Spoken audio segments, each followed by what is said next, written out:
The wind howled outside the small outpost. Rain hit the roof like tiny hammers, tapping again and again. The world outside was cold and silent, a lonely corner of the galaxy. Only one man lived here, a human named Jake. He wasn't a hero, not a soldier or scientist. He was just a watcher, a man paid to monitor old weather systems on planet Elos 9. Jake sat by the heater sipping his recycled tea. His outpost was simple: metal walls, blinking lights, dusty floors. It had one window that often fogged up from the inside. He liked drawing shapes on it when he was bored, but that night something strange happened. He heard a knock, soft and slow and not loud, but clear. Tap, tap, tap. Jake froze, his mug halfway to his lips. No one ever came here. He hadn't seen another soul in 6 months. He stood up slowly, heartbeat rising. He walked to the window, wiped the fog from his side, and then he saw it. Words written on the outside glass. Let me in. His eyes widened. The letters were shaky, as if someone used a finger to write them while shivering. He leaned closer, trying to see through the fog. A figure stood outside, just barely visible through the rain, thin, short, wrapped in a torn cloak, not human. The face was half hidden, but the glowing eyes were clear. Staring at him with fear, Jake stepped back, confused and unsure. Was this a trap? Some alien trick? But she didn't move. Just stood there, dripping wet, barely breathing. Her fingers touched the glass again. And this time she drew a little heart under the words. Not a threat, not a weapon. A heart. Jake looked around his outpost. No weapons, no alarms, no backup. Just his own 2 hands. And a heart that had been lonely for too long. He walked to the door, unlocked the seal, and opened it slowly. The cold wind rushed in like a ghost. She stumbled inside, her legs shaking. Her eyes locked onto his face for just a second before she collapsed. Jake caught her before she hit the floor. Her skin was pale with soft ridges on the sides of her face. Her clothes were torn, her feet bare, her back scratched with fresh cuts. She was young, maybe a teenager in human years, and clearly in pain. Jake laid her on the cot gently, covering her with a blanket. "Hey," he said softly, "can you hear me?" Her lips moved, but no sound came out. He brought her water, and she sipped it with trembling hands. Then, just one word left her mouth. "Leary," Jake nodded. "Okay, Leary, I'm Jake." She closed her eyes. But before drifting off, she whispered, "They're hunting me." Then silence. Jake sat next to her, confused.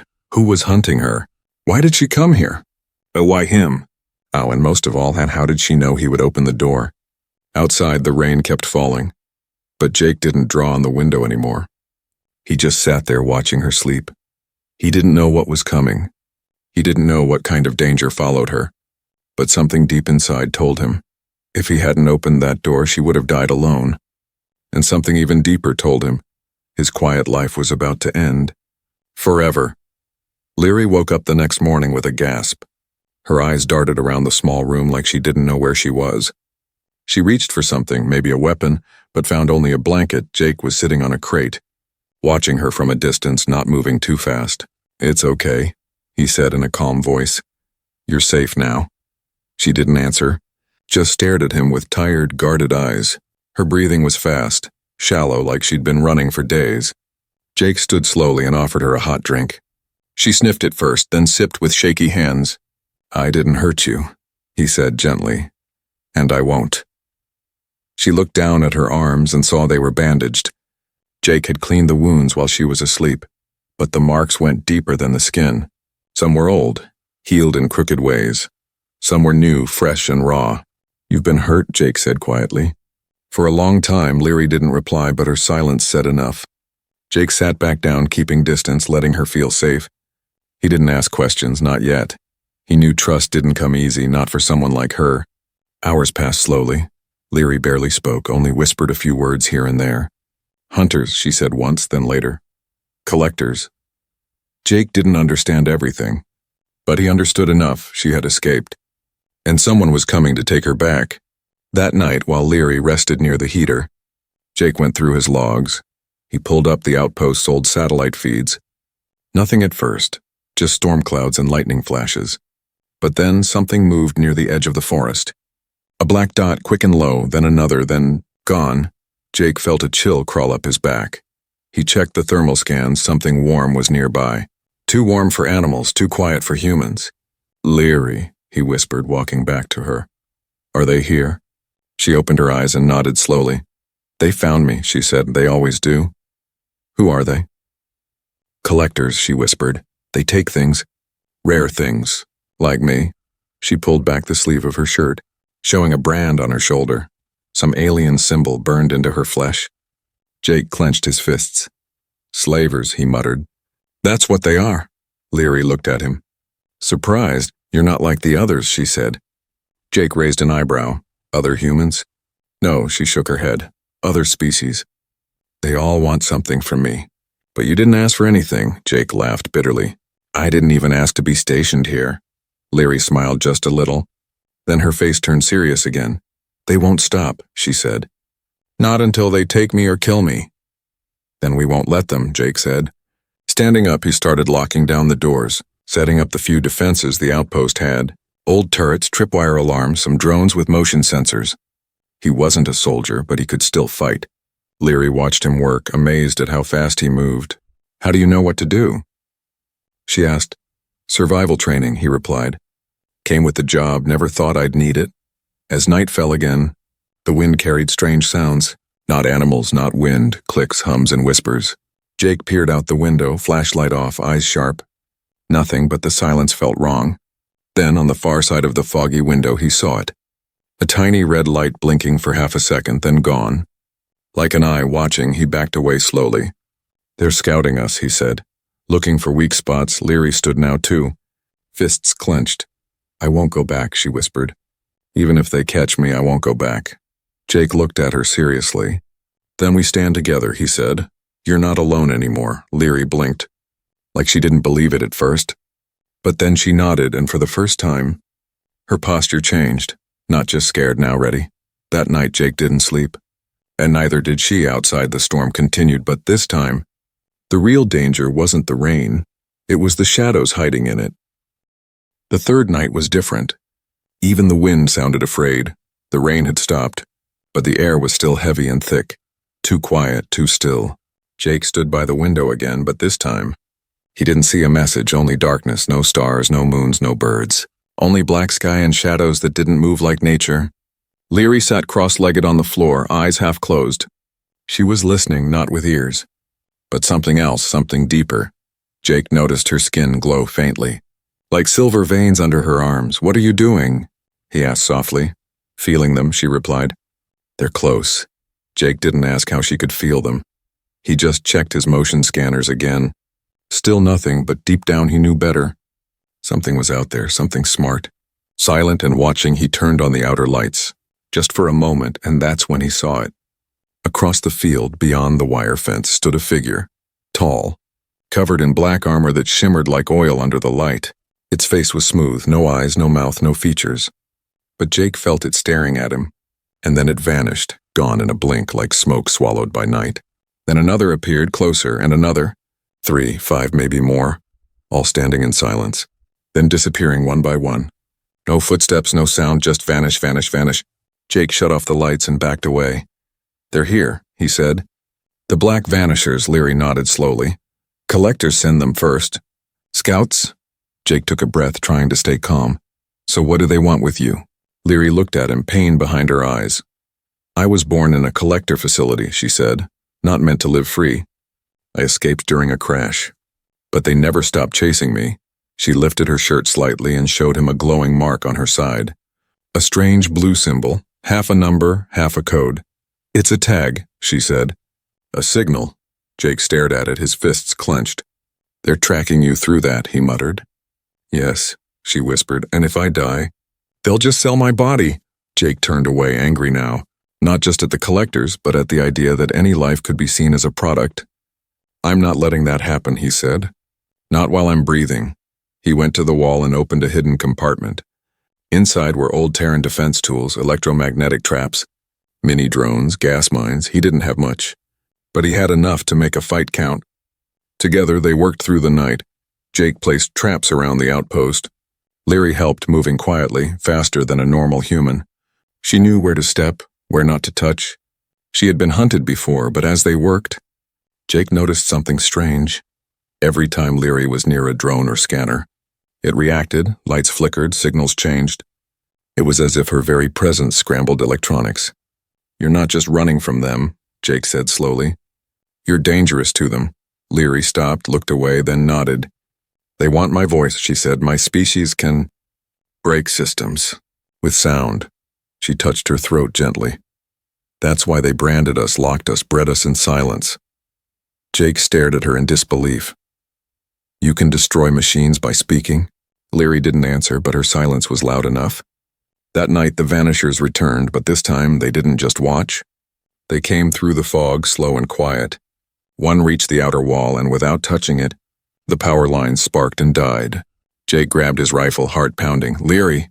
"Stay inside," he said, but she didn't. She stood beside him, hands glowing, eyes locked on the shadows.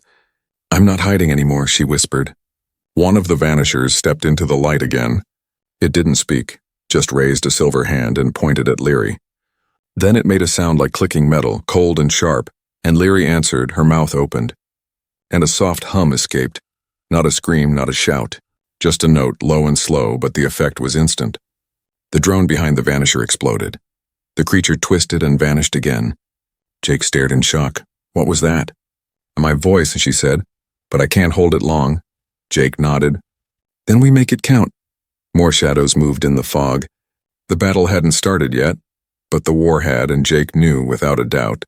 They weren't just protecting a runaway, they were protecting a weapon, a girl who could shatter empires with a whisper.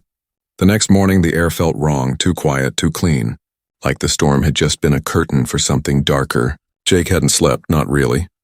He sat near the door, rifle in hand, eyes heavy but alert. Leary slept for a few hours, curled up under a silver blanket, but even in her sleep she twitched. Like she was running in her dreams, Jake knew the Vanishers would come back. But he didn't expect a knock, not a scream, not a blast. Just a polite knock on the metal door 3 times, tap, tap, tap. Jake stood slowly, motioned for Leary to stay back. She nodded and melted into the shadows like she had done 100 times before. He opened the tiny viewing slit and saw a man, not a Vanisher, not a robot, a man in a brown coat, dust-covered boots, and a strange smile. "Good morning," the stranger said cheerfully. "I was wondering if I could come in." Jake raised an eyebrow. "Gun still ready?" "This is a restricted zone," he said. "State your purpose," the man chuckled. "Oh, I'm not here to cause trouble." He reached into his coat slowly, pulling out a shiny silver card. It blinked with a collector's seal. Jake's blood boiled. "You're one of them," he growled. "Technically, yes," the man said with a shrug. "But I'm just here to talk." Jake didn't move. "Didn't lower the weapon. There's nothing to talk about." "Oh, I think there is," the man said, smiling wider now. He looked around slowly, then leaned closer. "You're harboring stolen property," he said softly. "She's not property," Jake replied coldly. "She was tagged, numbered, and grown in our facility," the man said. "That makes her ours." Jake tightened his grip. "She's alive, she thinks, she feels. She has a name." "Names don't change the law," the man replied, still calm. "But I'm here to offer you a choice." He stepped back. Hands raised to show peace. "You give her to us. We leave you alone," he paused, then added, "and we'll give you enough credits to buy a planet of your own." Jake didn't even blink. "I said no." The smile vanished from the man's face. He sighed like a teacher disappointed in a student. "You're being emotional," he said. "I'm being human," Jake replied. A moment passed, still and thick. Then the man nodded once. "Then I'm afraid we'll come for her," he said. Jake stared through the slit. "Then I'll be waiting." The man walked away calmly, boots crunching against the gravel. No threats, no weapons, just calm silence. But Jake knew the next visit wouldn't be polite. He shut the viewing slit, turned around. Leary was standing there, her eyes wide. "You didn't give me up," she whispered. "I never would," Jake said, "even after the reward?" She asked, voice shaking. "Especially after the reward," Jake replied. "They put a price on your life." "I saw value." Leary looked down, her eyes glowing softly. She walked to the center of the room, sat on the floor, and closed her eyes. "I have to show you something," she said quietly. Jake nodded, sat across from her. Her hands moved slowly in the air, tracing invisible shapes. A soft sound came from her throat, not music, not words, but a hum that made the air shimmer. Then the lights blinked, The outpost systems began to flicker and dance, and a hologram appeared, a memory. It showed a giant collector ship, cages stacked like shelves, children in each one crying, silent or broken. Then a young Leary, younger than now, screaming until the walls cracked. Jake watched the memory with clenched fists. "I didn't just escape," Leary said. "I destroyed part of the ship." Jake looked at her, stunned. "They know I'm unstable," she continued. "I'm the only one who could resist their control." "They want you because you're a threat," Jake said. "No," Leary corrected. "They want me because I give hope to others." "And hope spreads." Jake stood up, walked to his gear. "Then let's give them more reasons to fear." They spent the rest of the day turning the outpost into a trap. Cameras, mines, shock wires, and a backup generator underground. Leary marked safe zones where her voice wouldn't hurt Jake. She trained quietly, humming just enough to shake metal. Jake watched with amazement. She wasn't just a girl anymore. She was a force, a living answer to cruelty. That night they didn't sleep. The lights were dim and the outpost was silent. But both of them knew. The next knock wouldn't come with a smile. It would come with fire, and they would be ready. The sky turned gray as the sun disappeared behind heavy clouds. The wind picked up again, whispering warnings through the old trees. Inside the outpost, everything was quiet, too quiet. Jake sat at the control table, checking the cameras every few seconds. Leary stood beside him, her arms crossed tightly. Her glowing eyes watched the screen with quiet focus. The traps were ready, the doors were locked, and the power systems had been rechecked twice. But something still felt wrong. "They're not attacking," Jake said softly. "They're waiting," Leary whispered. "They want us to make a mistake." Jake leaned back, rubbing his forehead. "There has to be another way," he muttered. "A way to call for help." Leary shook her head. "No one comes here," she said. "This place was abandoned long ago." Jake paused, thinking hard. Then his eyes lit up. Maybe not completely. He jumped up and went to the back room. Leary followed, confused. Jake started tearing down the back wall. Behind an old broken panel. "What are you doing?" Foggy asked. "Most Terran outposts," Jake said while working, "were built with deep-layer beacons. Emergency signals." "Exactly," he said, "but they were shut down after peace treaties. I just never removed the old one." After a few minutes, he found it. An old, rusted panel with a glowing blue dot. A tiny hidden control hub buried in the wall. Jake wiped the dust away, smiling like a man who found gold in the dirt. Leary stared at it, amazed. "Will it work?" "Send only one way to find out," Jake replied. He connected his portable generator and redirected some power from the solar backup. The lights in the outpost flickered as energy flowed into the ancient beacon. Suddenly, the console buzzed softly, and a deep tone echoed in the room. Jake's fingers moved quickly over the buttons. He entered a short message, nothing fancy, just coordinates. The word help and his ID code. The beacon pulsed once, twice, and then began its old rhythm. A signal shot up through the clouds, invisible to the eye, but powerful enough to reach the nearest Terran ship within a few systems. Leary smiled faintly. "You did it," Jake nodded, but his face was still tense. "That signal also just told the collectors where we are," he said. Leary's smile faded. "I'm sorry," she whispered. "I brought this to you." Jake looked at her, firm and steady. "You brought me purpose," he said. Let them come, but they didn't have to wait long. Just before sunset, alarms beeped. The motion sensors picked up 5 figures. Moving fast, they didn't try to hide anymore. Jake and Leary moved into position. He handed her a small earpiece. "This will block some of your voice so it doesn't hit me." Leary looked at him. "Are you sure about this?" "Yeah, not even a little," he said with a grin. "But I'd rather fight with you than live without you." The first attacker came through the front fence, silent. Black armor shining in the fading light. Jake triggered a trap, and the ground exploded beneath its feet. 2 more rushed in from the side, only to be met with drones firing electric blasts. But the vanishers were quick, too quick. One made it past the traps and charged the door. Jake aimed and fired, hitting the armor, but it kept moving. Then Leary stepped forward, her mouth opening slightly. She let out a single note, soft, clear, and deadly. The vanisher stopped, stumbled, and its mask cracked from the inside. It dropped, smoke pouring out of its helmet. Jake stared in awe. "You're a walking EMP," he whispered. Leary said nothing, just focused. Another wave came, and this time, the collectors weren't hiding. A large transport hovered just beyond the trees. From its side, a voice boomed through speakers. "Last warning," it said. "Return the subject. Or die." Jake walked to the window, calm. He picked up the old speaker mic and replied. "She's not a subject," he said. "She's a person." Then he pressed the final switch, activating the outpost's final defense. A small pulse cannon rose from the rooftop, old tech. Barely stable, it had one shot and Jake aimed it carefully. The blast hit the transport's side. Sending it spinning inside the outpost, systems began to overheat. Jake and Leary backed away, fire alarms screaming. But above them, in the distance, a new light appeared. Ships, Terran ships, dozens of them. Breaking through the clouds, weapons charged. They had heard the signal. They had come. The collector ship turned and fled. The vanishers melted into the trees. And silence returned. Jake looked at Leary, breathless and wide-eyed. "We made it," he said. Leary nodded. This time. The night passed in silence. Not peaceful silence, but the kind that comes before a final storm. Leary sat on the floor, wrapping her arms around her knees. Jake stood near the window, staring at the empty field beyond the broken fence. The Terran ships hadn't landed.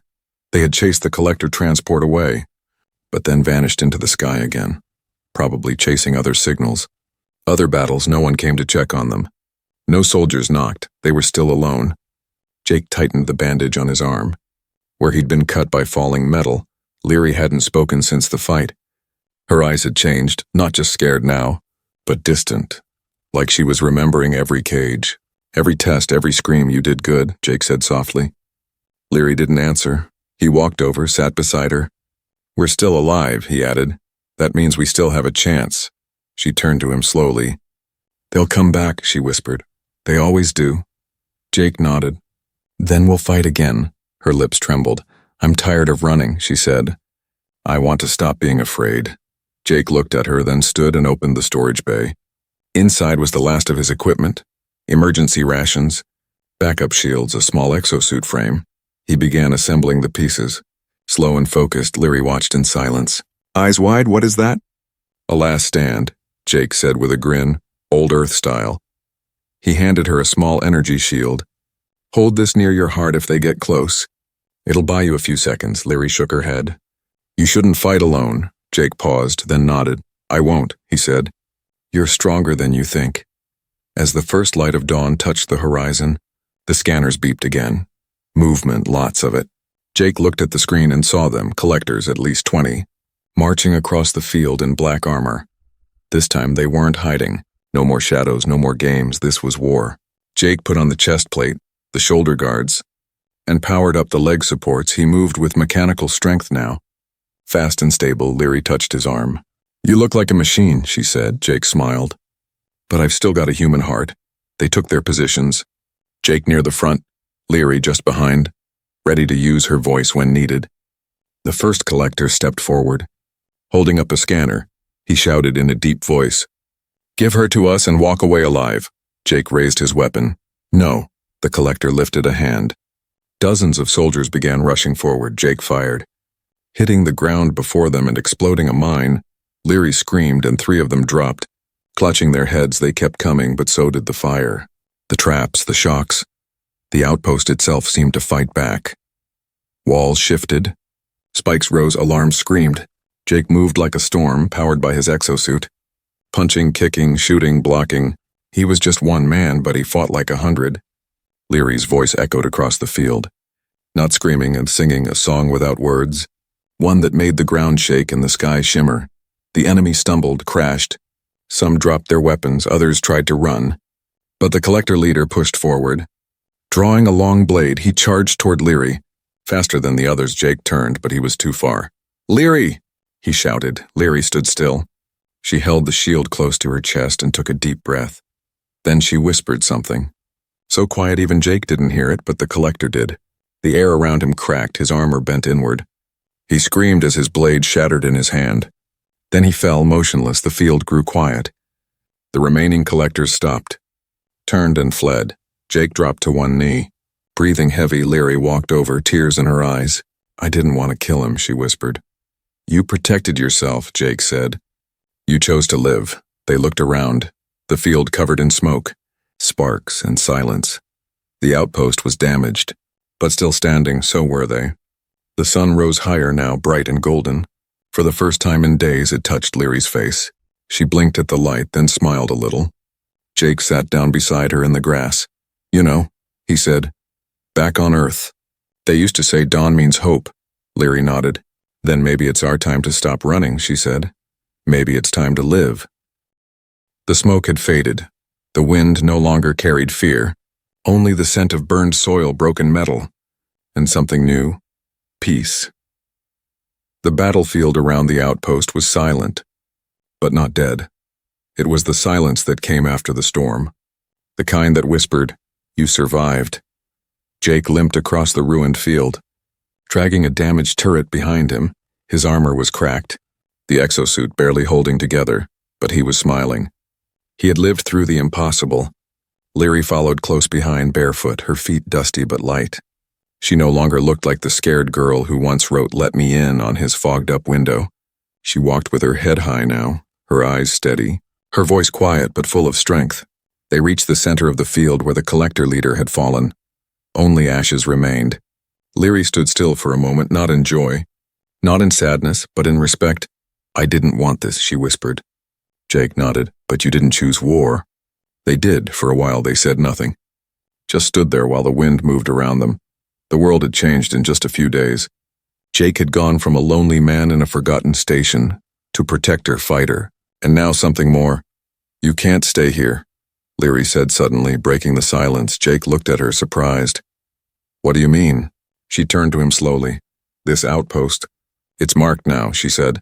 "The collectors will return someday, maybe not tomorrow. But they will," Jake sighed. "You're probably right," he said, "but where would we go?" Leary looked up at the sky. "There's a village 2 days from here," she said. "I passed near it once before I found you." "A village?" She nodded. "They live in caves hidden between the cliffs." "Aliens?" "Aliens," she smiled, "but kind ones." "They fear the collectors too." Jake didn't ask how she knew. He trusted her now, completely together. They packed what little they had left. Dried food, a water filter, a few weapons. Jake wrapped the broken Terran flag around his shoulder like a memory. Leary placed her fingers on the side wall of the outpost. A glowing mark appeared where she touched. Her goodbye. Then they walked side by side across the wasteland. 2 survivors, 2 runaways, no path, no map, just hope and trust. After 2 long days, they reached the cliffs. And just like Leary said, the village was real. Houses built into stone walls covered by moss and shadows. Dozens of faces peeked from the rocks. Nervous, scared. But when they saw Leary, they stepped forward slowly. Some recognized her, not from fear, but from stories. "She's the one," whispered a small girl. "The one who escaped," said an elder. Jake stood quietly, unsure what to do. Leary reached for his hand and pulled him forward. "This is Jake," she said. He opened the door. The elder, a gray-skinned being with eyes like soft glass, looked at Jake and nodded. "Then you are welcome here." Weeks passed. The village accepted them like family. Jake helped build homes, fixed machines, and taught the children how to make fire with earth tools. Leary taught them how to hum safely, how to use their voice not as a weapon, but as art together. They brought something new to the quiet cliffs: laughter. One day, a young villager came running with news. Collector patrol spotted in the sky. Panic started to spread. Jake stood up and looked to the clouds. But no ships came. Not that day, not the next. Then, one morning, a message appeared on the old scanner Jake had rebuilt. It blinked slowly, a signal from Terran Space Command. They had received his beacon weeks ago, and now they were offering something unexpected. "Confirm location," the message said. "Prepare for arrival." Leary read it out loud, confused. Jake stared at it, stunned. "They're coming," he whispered, "but why now?" He typed back, "Who are you?" The reply came instantly. "You sent us hope, Jake. We're coming to protect it." Days later, a large ship appeared above the cliffs, not to invade him, but to build. Terran engineers and alien villagers worked side by side. New shelters, new scanners, new protection. But most importantly, they built a school. Jake became a teacher. Leary became a guide. And the window, the same kind she once wrote on, was placed at the heart of the village hall. Etched on it were the words, "Let me in," the day everything changed. And every evening, as the sun dipped behind the hills, Jake and Leary would sit on the highest cliff, watching the lights glow across the new village. "I never thought I'd find home," she whispered one night. "You didn't," Jake replied. "You built one." And with the stars above and peace below, they finally let the past go. Because this wasn't just a place to hide anymore, it was a place to belong. A place where the door stayed open, always.